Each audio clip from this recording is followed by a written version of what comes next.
Estimados ouvintes, cordiais saudações a partir de Lisboa, Portugal. O nosso convidado desta edição é um profissional da comunicação social, um jornalista angolano, residente em Portugal, já foi o quadro efetivo da Rádio Nacional de Angola e também da TPA, hoje está ao serviço da RTP. Vítor Hugo Mendes, muito obrigado por ter aceitado o nosso convite e seja bem-vindo à Última Palavra. Muito obrigado, Alves Fernandes, meu cota de coração. É para mim um privilégio muito grande poder estar aqui a conversar contigo, principalmente porque estamos na rádio MFM, uma rádio que foi a causadora, se assim posso dizer, da minha estada aqui em Portugal. Portanto, foi pela MFM que eu vim parar a Portugal e depois foi sempre andar. As críticas, quando têm que ser feitas, maioritariamente vou criticando, porque eu, sinceramente, assim como muita gente que nos está a ouvir agora, eu não encontro grandes pontos positivos para elogiar. Bom, de modo nenhum faz-me mudar de ideias, porque eu acedi a um convite para ir ao jantar com o Presidente, como acedi a um convite para tomar um pequeno almoço com o Presidente Adalberto Costa Júnior e estivemos a conversar largamente. Portanto, João Lourenço não é meu inimigo, como eu já expliquei isso no vídeo. Existem as pessoas que gostam de nós e existem as pessoas que não gostam de nós. E essas pessoas que não gostam fazem muito barulho nas redes sociais. Eu entendo, quando estamos em liberdade, que a crítica, ela faz parte da vivência democrática. Crítica. Mas o que acontece hoje no nosso país, as pessoas ofendem, faltam o respeito, insultam e destilam as suas frustrações, as suas raivas, o seu ódio, o seu rancor a quem não tem nada a ver com a desgraça que o país está submetido. Aliás, nas suas críticas, e nós até somos colegas de profissão e já fomos camaradas de trabalho na mesma empresa, nas críticas que o Vítor Hugo faz, não há memória de ofensas pessoais ou de cidades. Onde é que está para nós tentarmos entender a razão de ser daqueles que se manifestaram visceralmente contra o Vítor Hugo Mendes apenas por ter estado no jantar com o Presidente da República? Qual, na sua opinião, será a razão desse tipo de comportamento?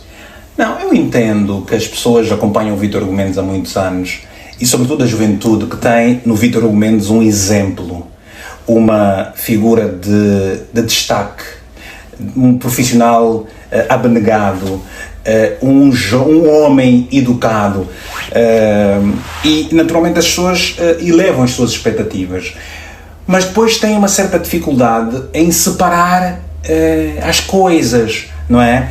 Portanto, foi como eu disse, o facto de ter estado num jantar não mudou em absolutamente nada a forma como eu me vejo como profissional e como cidadão. Antes, pelo contrário, se queres que diga, aquele jantar para mim foi um insulto à situação do país.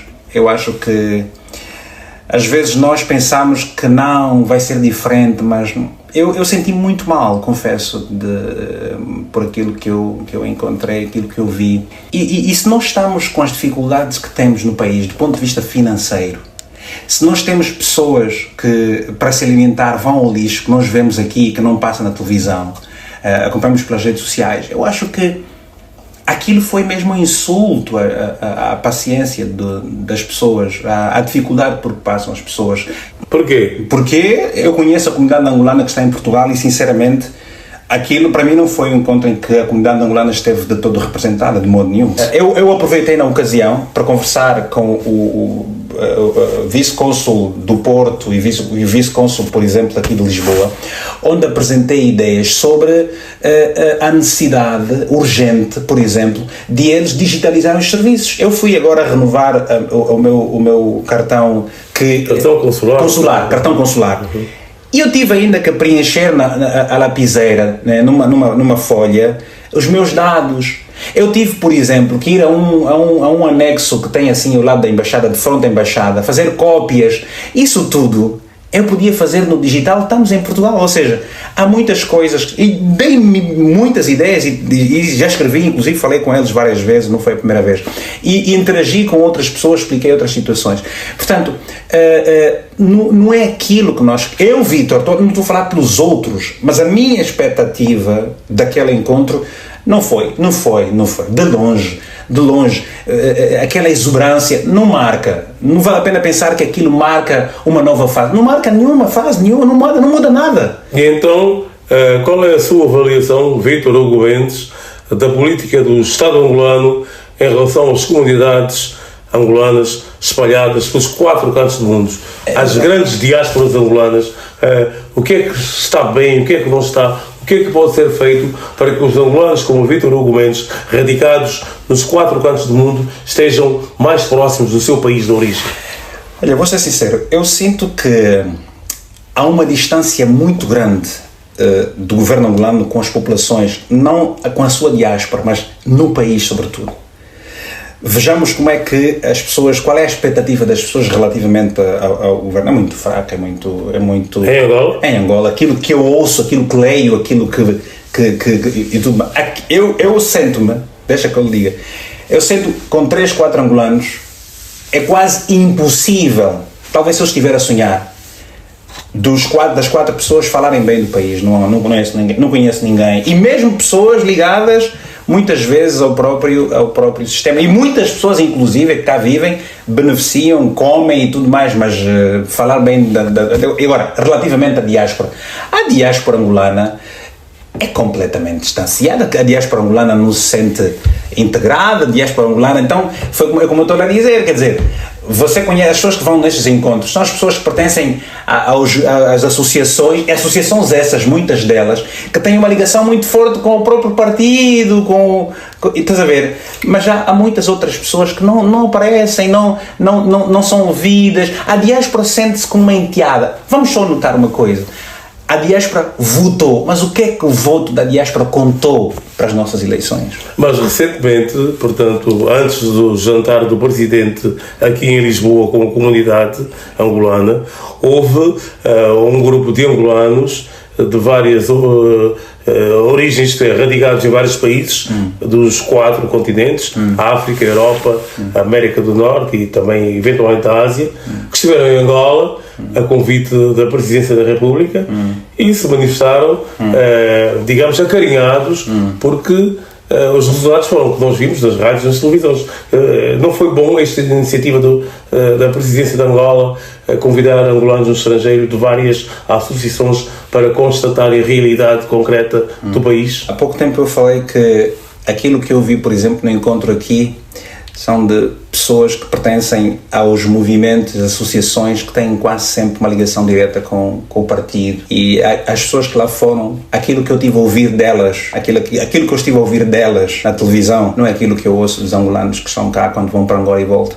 Aquelas pessoas disseram coisas que eu quando as pessoas que não têm interesse político, não quero dizer que todas as pessoas que lá foram, porque eu não conheço todas as pessoas que lá foram, apenas li também o que se escreveu nas redes sociais de que muitas dessas pessoas eram funcionários de embaixadas, eram membros de associações próximas, mas aquilo que eu vi, aquelas pessoas não disseram coisas que de facto são do interesse de quem governa, porque efetivamente, e eu sinto que às vezes o Estado... Olha, vou contar uma coisa, no dia 4 de Abril eu tive o grato prazer de moderar um debate sobre a paz. Debate promovido pela nossa embaixada. Sim, pela embaixada. Foi um debate muito bonito e foi até de certo modo bem representativo. Aquilo foi um debate que envolveu as comunidades. Eu vou ser sincero, o que aquelas pessoas dizem em certos momentos, a reação das pessoas quando ouvem falar do Presidente, aquilo é o sentimento que é transversal nos angolanos, de tristeza. Quando diz isso, Vítor,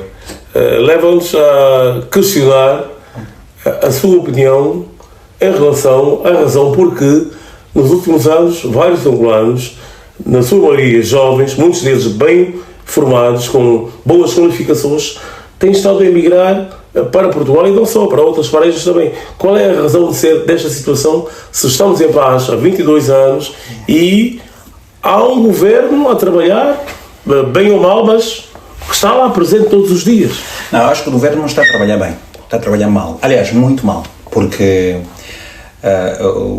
aquilo que nós costumamos ler, as fontes oficiais dão-nos sempre, e não podia ser diferente, uma mensagem, transmitem-nos uma mensagem de que está tudo bem, mas não está nada tudo bem no fundo.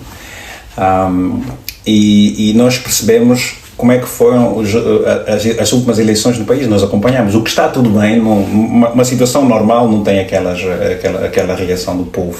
Está a referir-se aos resultados das últimas eleições. Não, mas há um decrescendo que vem já desde 2012. Então isso não nos pode dizer que estamos bem. Porque quando se está a trabalhar bem, resultado não se discute. E, portanto, quem tem resultados, ele não precisa de estar a promover aquilo. As pessoas voluntariamente fazem. Deixa eu explicar uma coisa. Alguém me disse da embaixada me disse que nos últimos 12 meses ou dos últimos 15 meses, assim podemos dizer, perto de 100 mil angolanos terão passado por lá com interesse de se registar ou tratar algum documento. Desculpa, por lá por onde? Pela embaixada? No consulado. Aqui em Portugal? Sim. Esse não é um dado oficial, atenção. Não, são angolanos que vieram. Agora, se vieram e passaram só por aqui e precisavam dos documentos, não sei, 100 mil.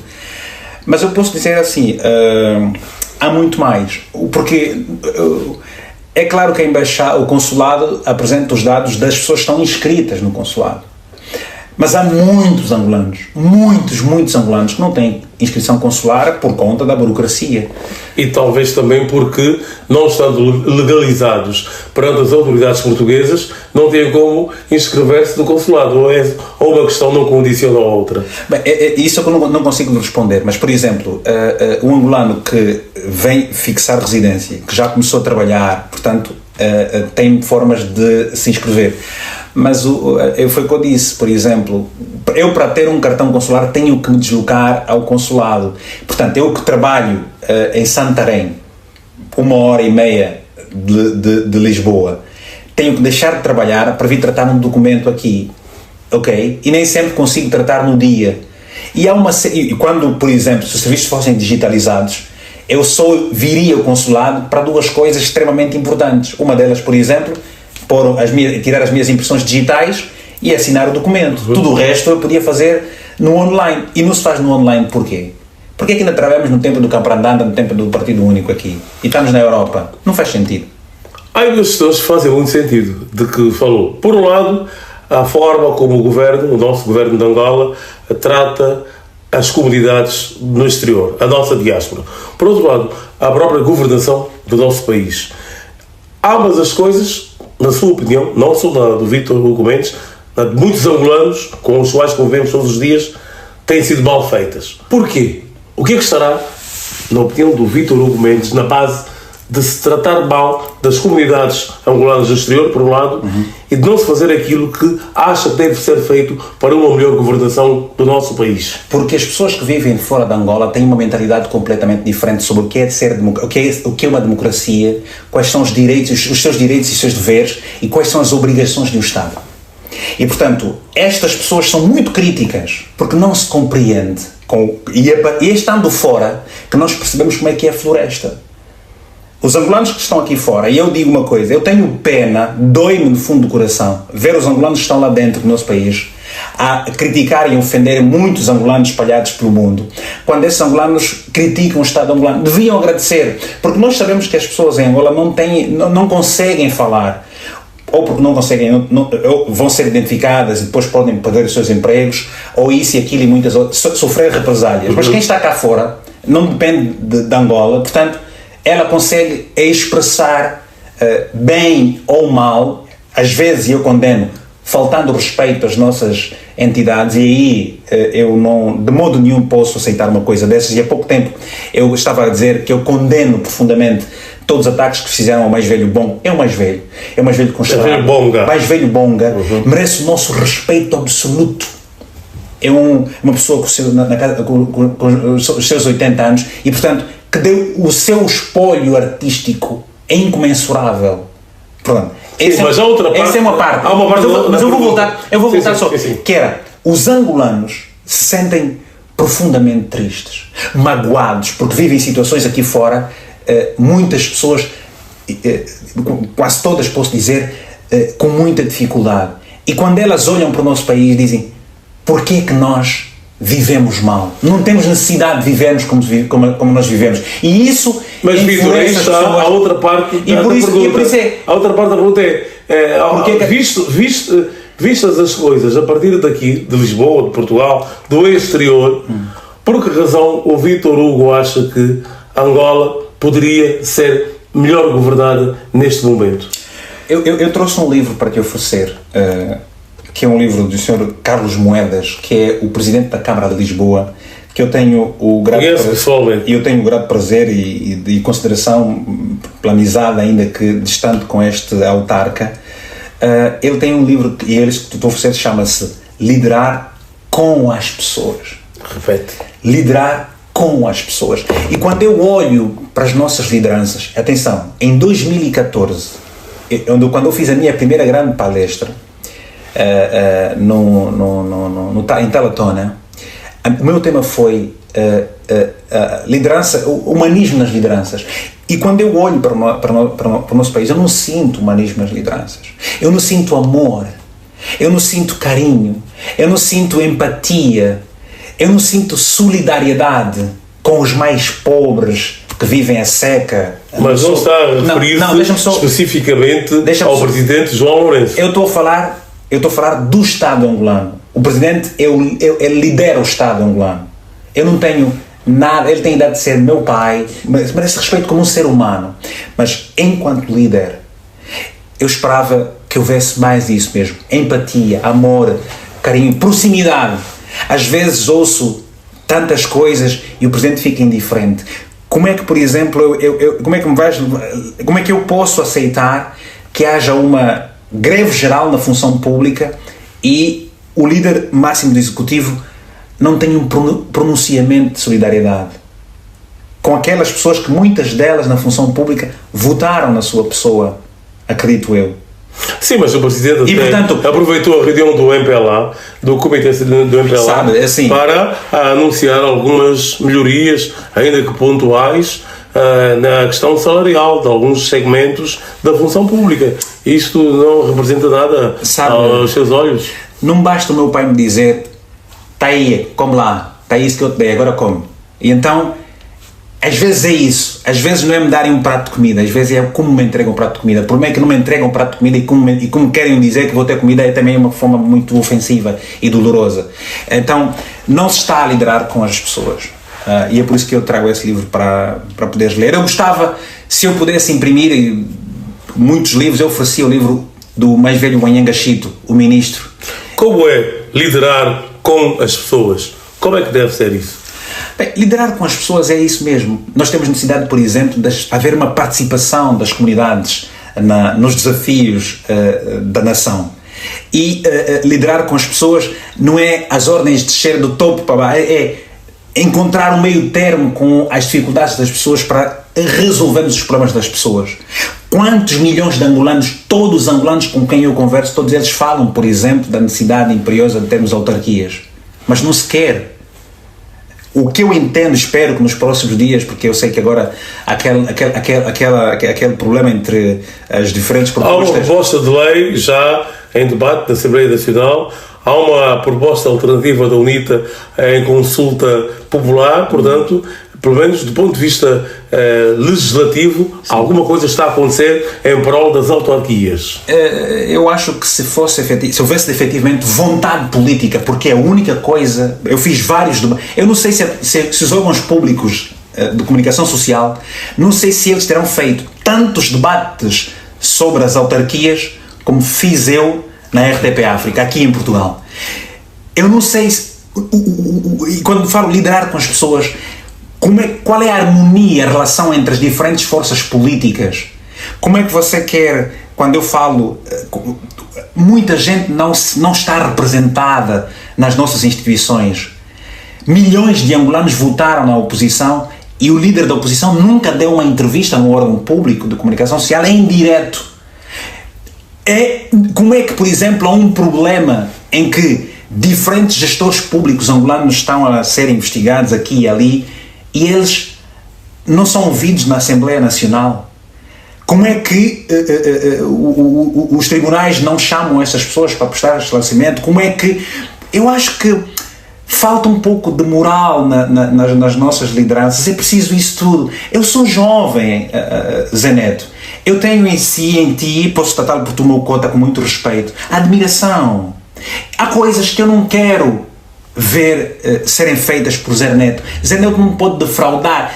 Eu quando vou dar aqui um exemplo, quando eu ouvi que saíste da TPA, eu fiquei feliz, porque eu entendi que o Cota não se quis vergar aquilo tudo, mas pronto, é a vida.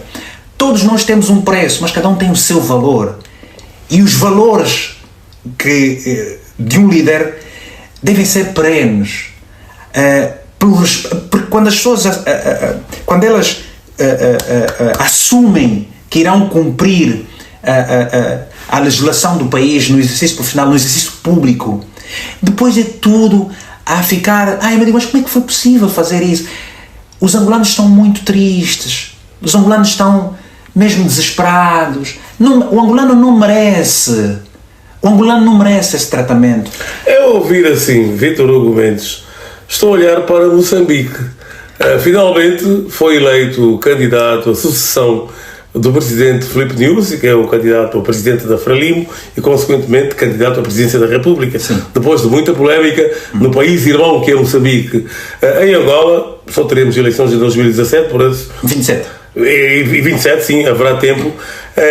Mas Moçambique, eu ouço alguns intelectuais moçambicanos, como Manuel Matola, Elísio Macabo, e parece aí um paralelismo. O que é que se passa com os movimentos de libertação nacional que se mantêm até hoje como partidos no poder nos nossos países, Angola, Moçambique, África do Sul, Namíbia e outros? Qual é o mal que esses movimentos ou os partidos transportam que nos levam a esse tipo de questionamentos intermináveis? Eu acho que, por um lado e até certo momento, faltou a experiência. Mas depois, o que eu sinto e vejo, ganância, prepotência, arrogância, um abuso visceral com o poder e tudo mais. E estas situações todas levaram-nos a um ponto difícil. Eu acho que Moçambique e Angola, eu trabalho muito com Moçambique, como deves calcular, trabalho com 5 países. Às vezes é difícil acompanhar tudo de Angola, mas tenho que estar atento a Cabo Verde, São Tomé e Príncipe, Guiné-Bissau, e hoje consigo mudar os chips de um para o outro rapidamente. A única diferença de Angola e Moçambique é só que um conduz à direita e outro conduz à esquerda. Praticamente é igual a forma de ser, estar e pensar. Ainda assim, Moçambique está melhor em muitos aspectos. Por exemplo? Do ponto de vista da participação da sociedade civil nos desafios do país, de certo modo, há uma diversidade ainda da comunicação social, há a presença da imprensa privada.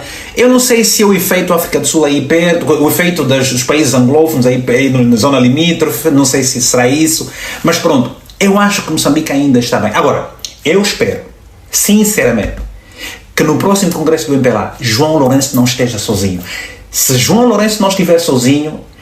O que quer dizer sozinho na concorrência à sua própria sucessão? Eu não acredito. Um partido com a força que tem o MPLA, porque essa coisa de não... o partido entende que o João Lourenço, isso aquilo, é isso e aquilo. Não, endeusar a figura, não estamos nesse tempo. Mas sabe que o grande ponto de interrogação em Angola nem é este. Se João Lourenço poderá ser ou não ser candidato à presidência do MPLA sozinho ou com outros concorrentes. A grande questão tem a ver com o hipotético terceiro mandato. Vocês estão cá fora, a Vítor em particular, qual é a sua visão sobre esta questão? Não, eu tenho certeza absoluta de uma coisa. Se o presidente João Lourenço ousar, por exemplo, a política angolana do MPLA, criar 1500 formas, primeiro tem que se mudar a Constituição. E para mudar tem que arranjar formas de convencer algumas pessoas da oposição para votarem e depois terem um mínimo de votos que é para se fazer a alteração. Pode haver alteração da Constituição. Se for o presidente João Lourenço a concorrer, eu tenho quase certeza absoluta, haverá uma convulsão social daquela que não aconteceu em 2022, que era quase, e eu rezei para que não acontecesse. Eu acho que haverá banho de sangue em Angola. Não será uma visão demasiado catastrofista? Não, às vezes é preciso trazermos essa visão catastrofista, se assim podemos dizer. Eu acho que o Presidente pode ter cometido, como qualquer um de nós comete. Mas também consola-nos o facto de o Presidente, Presidente João Lourenço, nunca ter dito que quer um terceiro mandato. São alguns apoiantes mas é assim, que hipoteticamente levantam esta hipótese. O Presidente João Lourenço disse várias vezes, antes de 2017 na campanha, já depois da campanha não consigo precisar, mas disse várias vezes que não mudaria a Constituição. E a Constituição foi alterada em 2022. Em 21, no Congresso de 2021. Por conveniência. Disse. O Presidente, no entanto, disse muitas, mas muitas mais vezes, disse-o, por exemplo, agora em 2022, na campanha também, que faria eleições autárquicas. Eu espero que ele faça primeiro as eleições autárquicas e depois pensemos na alteração da Constituição. Mas eu não estou a dizer que não se possa fazer a alteração da Constituição. É preciso que esta alteração da Constituição se olhe para o futuro e não para uma conveniência, porque aquilo que te é conveniente agora pode ser inconveniente mais tarde. Mas é preciso ter em conta que a própria oposição, a UNITA, também advoga uma revisão constitucional. Esta é a melhor via e a melhor forma, que haja a alteração da Constituição mediante um profundo e aberto diálogo social e político, obviamente, mas que eu não quero que o Presidente tente para um terceiro mandato. Eu, Vítor Gomes, não quero mesmo. Fez o que fez, bem ou mal, lançou as pontes para o futuro. Há coisas boas que ele terá feito certamente e que, quase de certeza, a longo prazo teremos os resultados, certo? Posso dar o exemplo do caminho de Ferro de Benguela, a ligação com a zona da Zâmbia e tudo mais. Isso pode ser um investimento de longo prazo.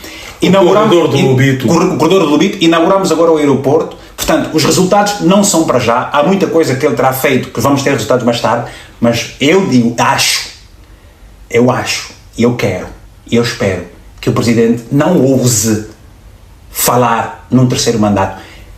Podem os políticos, sim, discutirem e fazermos uma alteração da Constituição e que no dia da votação no Parlamento seja 100%, não haja nenhuma abstenção.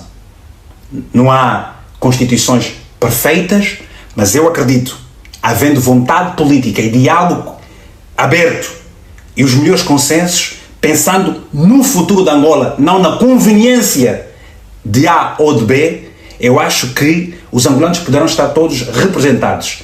E aí sim a alteração da Constituição, faz essa revisão, altera-se e lança-se o país para o futuro. Eu acho que isso está bom. Mas antes de chegarmos à Constituição, espero duas coisas. Que se faça as autarquias, obrigado, e que no Congresso do MPLA de 2026, se não estou em erro, eu espero, pelo menos,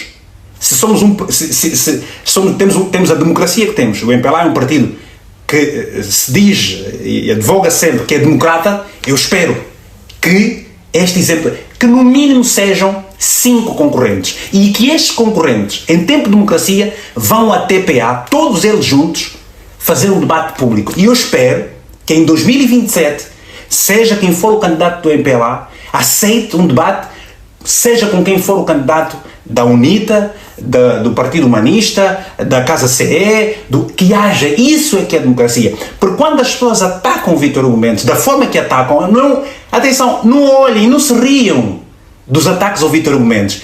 Pode ser um sinal. E esse sinal um dia pode virar com quem defrauda a expectativa do povo. Porque o debate, os ataques ao Vítor Hugo Mendes, quer dizer, foi uma forma de muita gente que eu gosto, que eu tenho respeito. Porque se te calas perante a injustiça, não reclames quando a justiça te faltar. Ora, ou vocês estão comigo ou estão contra mim. Como é que encara essa situação concreta? Se bate palmas, está vendido ou foi comprado. Se não bate palmas, está com a oposição. E o Vítor Hugo Mendes, neste momento, está a ser vítima dessa visão polarizada que tem sido a realidade angolana. Para alguns setores, para alguns segmentos, era importante que houvesse isso e promovem isso. Só que isso não é um bom sinal. O Vítor Hugo Mendes não é um servidor público. Eu sou um jornalista e estou hoje vinculado a uma cadeia de televisão internacional. É apenas um cidadão? Eu sou apenas um cidadão.